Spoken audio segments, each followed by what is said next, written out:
banyak hal seputar dunia Islam yang perlu kita ketahui. Ingin tahu apa saja? Inilah WOW edisi Ramadan.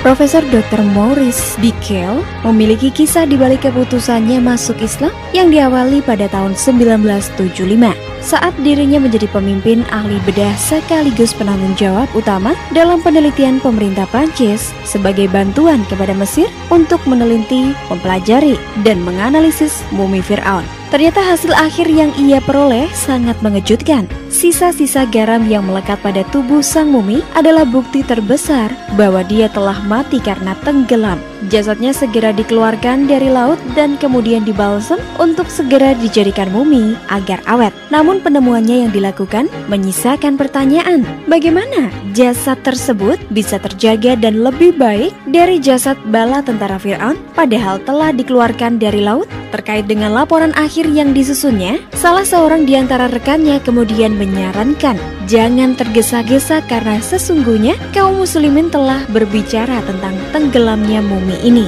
Bucaille awalnya mengingkari kabar ini dengan keras, sekaligus menganggapnya mustahil, hingga salah seorang di antara mereka berkata bahwa Al-Quran yang diyakini umat Islam telah meriwayatkan kisah tenggelamnya Fir'aun dan kemudian diselamatkan mayatnya. Ungkapan itu semakin menimbulkan pertanyaan bagi Bucaille, bagaimana mungkin hal itu bisa terjadi? Bahkan mumi tersebut baru ditemukan sekitar tahun 1898 Masehi, sementara Al-Quran telah ada ribuan tahun sebelumnya. Ia pun berkata pada dirinya sendiri, apakah masuk akal mumi di depanku ini adalah Fir'aun yang akan menangkap Musa? Apakah masuk akal Muhammad mengetahui hal itu? Padahal kejadiannya ada sebelum Al-Quran diturunkan. Setelah perbaikan terhadap mayat Fir'aun dan pemumiannya, Prancis mengembalikan mumi tersebut ke Mesir sebagai tanda berakhirnya penelitian. Akan tetapi, pikiran Bucaille tidak tenang semenjak ia mendapatkan kabar dari rekannya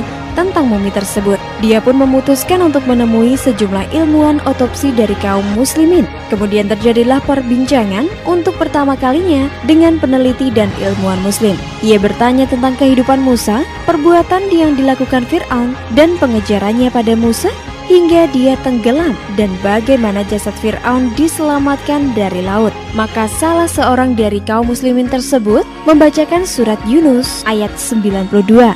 Maka pada hari ini kami selamatkan badanmu supaya kamu dapat menjadi pelajaran bagi orang-orang yang datang sesudahmu. Dan sesungguhnya kebanyakan dari manusia lengah dari tanda-tanda kekuasaan kami.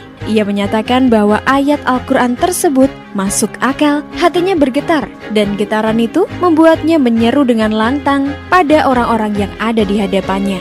Sungguh, aku masuk Islam dan aku beriman dengan Al-Quran. Semua hasil penelitiannya kemudian dibukukan dengan judul Bible Al-Quran dan Ilmu Pengetahuan Modern. Judul asli dalam bahasa Prancis, La Bible, Le Coran et la Science. Buku yang dirilis tahun 1976 ini menjadi bestseller internasional di dunia muslim dan telah diterjemahkan ke hampir semua bahasa utama umat muslim di dunia.